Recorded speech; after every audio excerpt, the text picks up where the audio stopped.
It is known as the Merry Christmas coronary or the Happy Hanukkah heart attack. And when studies show the risk of suffering a deadly heart attack increases during the holidays. Dr. Russ Reese, a cardiologist with Dean and St. Mary's Cardiac Center, joining us this morning. I know we kind of chuckle at this a little bit. Happy holidays, don't have a heart attack, but this is a very stressful time of year for people. I mean, they're running, they're going, and they're shopping, and the family's coming, and their heart's pounding, and boom, then they end up seeing you. Exactly. What are your recommendations for people? Well, there's several. I think one of the things that, there's always this, it's not really a myth, but there are more heart attacks when people are shoveling snow. But what we've found from large studies is that during the holidays, people have heart attacks all over the country. So in Florida, Texas, where the weather's warm, you still are at risk. So there's several things that you can do. I think 5 things that I look at are: number 1, stress. That's the big one. 2 is not overeating. There's so many opportunities to eat great food, but we really have to watch what we eat, and especially not eat too big of a meal at one time.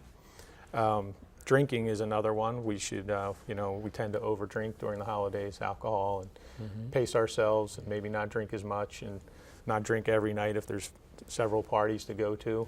And then overexerting ourselves. There's a lot of people who are not conditioned, right? And then that's where things like, heavy snowstorms come in, and we'll see some people who will have heart attacks around exerting themselves when they're not conditioned for that. I know life expectancy can be determined somewhat by genes, but I think, and from what I've read, lifestyle really can be a determining factor on how long you live. A heart attack can be preventable by just what you said, right? Just watching what you eat and exercising. Right. And so it's really important during the holidays to manage your stress, and that really can be done.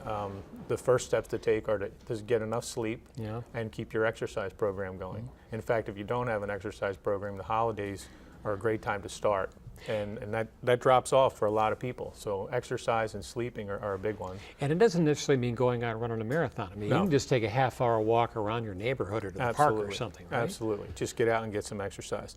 The other thing that's important is there's a lot of people who already have heart disease and have some pre-existing conditions. And I think with all the holiday stress, especially the travel, people don't always take their medications.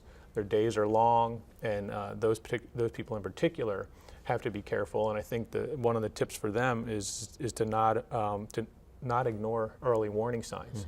So sometimes the symptoms of a heart attack are very subtle, and you're at Christmas dinner and you don't want to bother anybody, and often there's a delay in seeking help. So if you're in that position where you do have known diabetes or heart disease or something, don't wait. Seek help early. Call 911, get to the hospital. All right. Doctor, thank you. Very good tips. Appreciate your time.